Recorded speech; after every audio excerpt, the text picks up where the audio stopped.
Welcome back to Labut's Python Pit for another riveting journey into the world of programming. Check this code. Boom.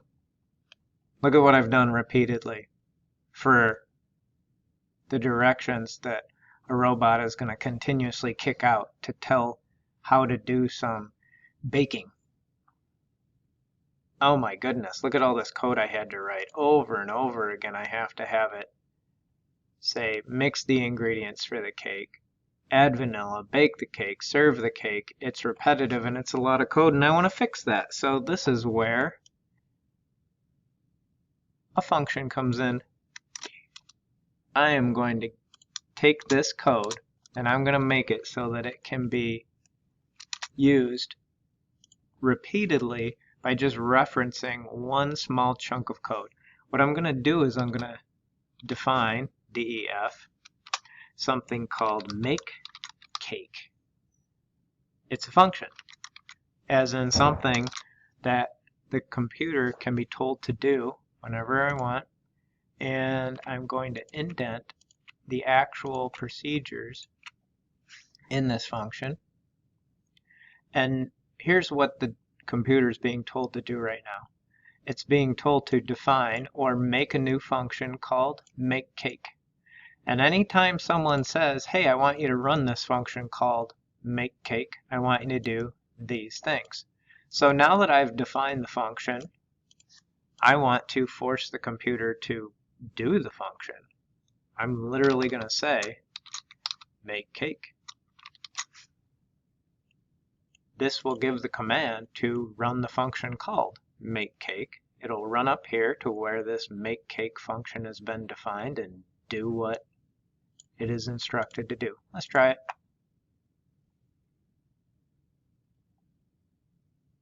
Boom. Look at that.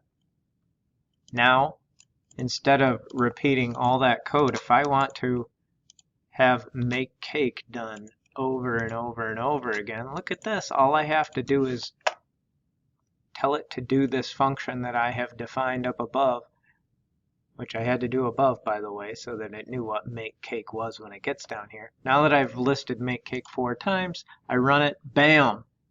It runs that function 4 times. Let's move on. What if I want to get a little saucy and I want to make it so that instead of only kicking out the exact same code every time, I want it so that something other than vanilla could be in this recipe. So I'm going to cruise right on in here. Boom. I'm going to have it say add, not vanilla, but some flavor, a variable called flavor that could change. Here's what I'm going to do. I'm going to make it so that when someone asks for this make cake function to be used, they have to send in a value for this flavor. So here's the deal. This is now a function called make cake. And what I am doing here is I'm giving it parameters or something that needs to be included when running the function. Down here, this parameter is going to be used in the actual running of the function. Whatever flavor is sent in when someone says to run the code for make cake, the flavor will be inserted in here. How's that actually going to look? Check it out. I'm going to tell the computer to run the make cake function, and I'm going to, since I know that it needs a flavor, it needs that parameter filled, I'm going to send in vanilla. When you give it something to insert, it's kind of like a variable to insert into this parameter. This thing that gets inserted is called an argument. So I'm sending an argument into this parameter so that basically what the computer is now being told to do is, I want you to run make cake. Computer, I want you to do this. And when you do it, I want vanilla to be the flavor. So then when you get down here and you need to know what flavor is, you go, well, the computer says, well, I was told that when I run the make cake this one time, vanilla as the argument for this parameter will be used. So let's run it and see what happens. Boom, it inserted vanilla. Well, but that looks exactly like the last time you wrote it. I'm not even convinced that that did anything different. Okay, well, let's try this. I'm going to make it so that when the function makeCake is run, instead of the flavor parameter being vanilla like last time, this time it's going to be chocolate. And it should take chocolate, the argument chocolate, insert it into this parameter, and use it anytime flavor comes up in the actual running of the function. The procedures of this function. Let's run it. There it is. There it is. Chocolate. It worked. Let's get away from words. Strings. Let's do a little math. Let's say I want, we'll start easy here. Say I want a math function that simply defines, I'm getting ahead of myself. I want a function where I can just have any number I want doubled. So I'm going to call this function double number. Pretty much makes sense. And I want the value x doubled whenever this function is run by the computer. So here's what's going to happen. I'm going to have this thing print 2 times x whenever this function is run. So what's this actually look like? I need to run the function. I'm going to call the function double number, and I need to give it an argument to put in this parameter of x. So let's say I want to double the number 5. Let's try running it. Hope it works. Please work. Boom! It worked. It doubled the number 5 to 10. It did indeed work. So essentially what I did is I made it so anytime the function double number is called, it will go up here to where I defined what this function double the number is called. I gave it an argument to stick into the parameter of x, and now as it runs through, x will be 5, 2 times x, 10. I could run it again with 47. It will run, and it should double 47. Boom, 94. It worked. Yay. What if I want to have this so that instead of having to type in the actual code or have the code always doubling the same number whenever I hit run over here, what if I want a user to be able to put in what the value of x is going to be for them to input the argument? Well, here's the code that would, from our good old original Python programming, I want x to be an integer that is input by the user, where the question is asked, what would you like to double? That will be the input. It's an integer, and it will take on the value of x.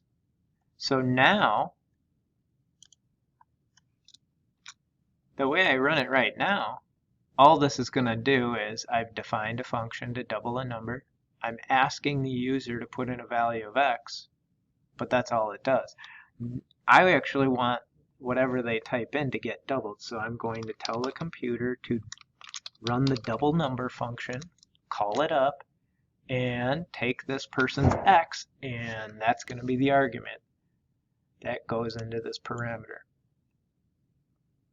Try it.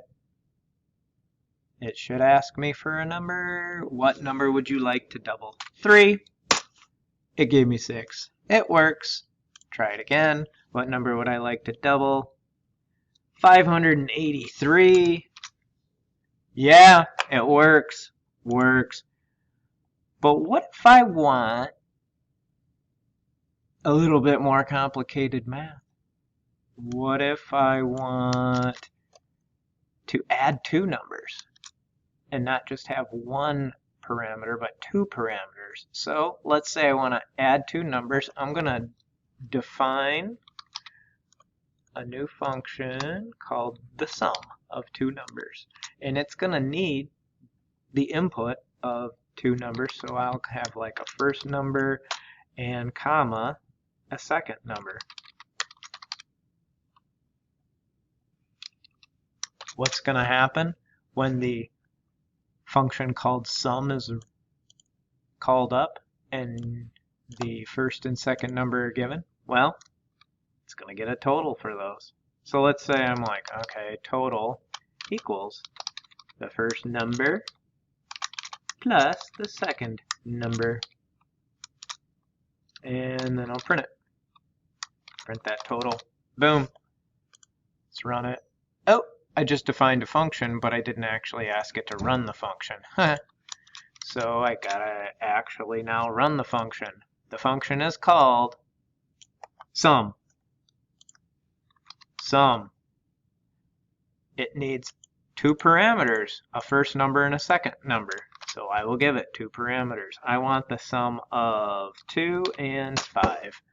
Run that baby. There it is, 7. It has told the computer to call up the function sum, use these two arguments and these parameters, make 2 the first number, 5 the second number. The total of the two will be printed. Boom.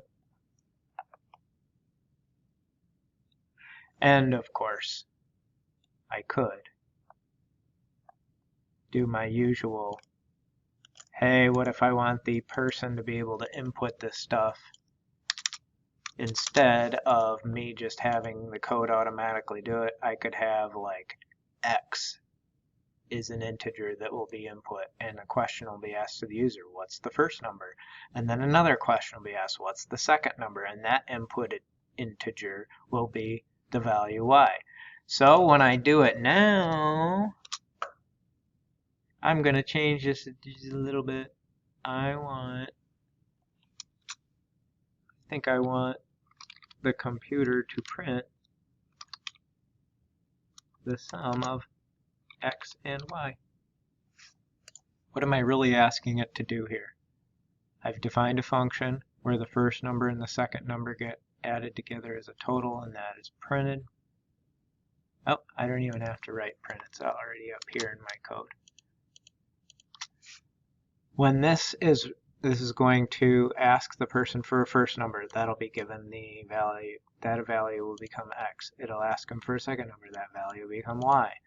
Then I am going to run the sum function where x will be the first number and y will be the second. Whatever the person types in becomes the first number. Whatever the person types in for y becomes the second number. Run it. Ah! No! I have two parentheses. Yeah, what's the first number? It's 3. What's the second number? It's 6. Boom, 9. Alright, we're moving on. Here's something else that you can do with these.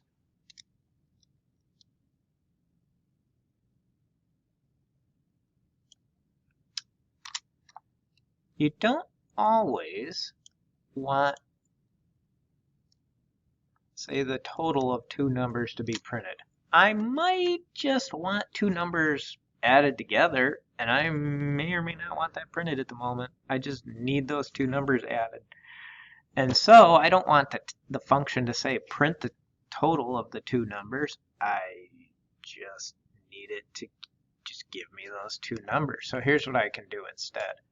I can just tell the computer when it runs this sum function to return the value of the first number plus the second number whenever this function is called. So when I do that, I can have it run the sum function with, I want 1, the first number, to be added to 4, the second number. And when it runs this, since I didn't say print up here, all it's going to happen is it's going to take the sum of 1 and 4, it's going to use those as my two numbers, and the addition of those two, which is a 5, will just get returned down to here. It will return to my code where I sent it up to sum, and it'll just bring a 5 back with it. And I could say like x is the sum of those two numbers. And I may or may not want it printed at the moment. I might need to just hold on to x for some programming reason. But just for fun, let's have it print x to make sure it's really doing what I'm saying it'll do. Ah! Ah! Ah! Ah! Ah!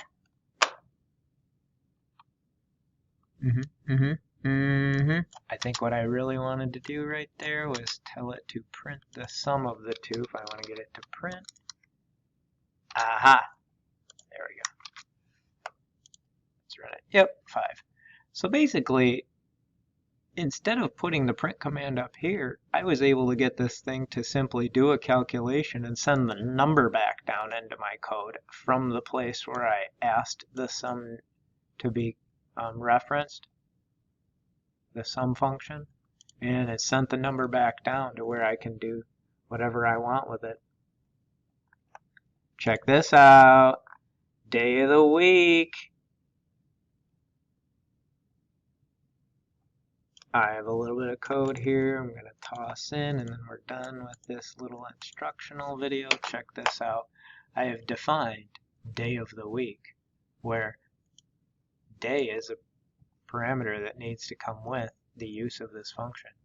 And whenever somebody uses it, whatever day is brought in, it's going to return the day of the week is that day. So check this out. I'm going to ask it to print the results of running the function day of the week from up here with the argument Monday stuck into this parameter. So check it out. Day of the week, Monday, day. Monday is the day. It will return the day of the week is and plus day, which I have brought in as Monday. Boom. Day of the week is Tuesday. It's printing using the function that I created, the day of the week, sending in Tuesday to be day in this instance of using that function. Boom. The day of the week is Tuesday, Tuesday, Tuesday. All right. Functions. They're awesome because you can create mathematical or string-based functions, and instead of having to repeat a lot of code, if there's something in your code that needs to get used over and over and over again, some code that you really need done over and over can just be turned into a function, and you just reference the function instead of retyping it over and over again, just like those ingredients I showed you in the beginning of this video. Thanks for watching LaBut's Python Pit.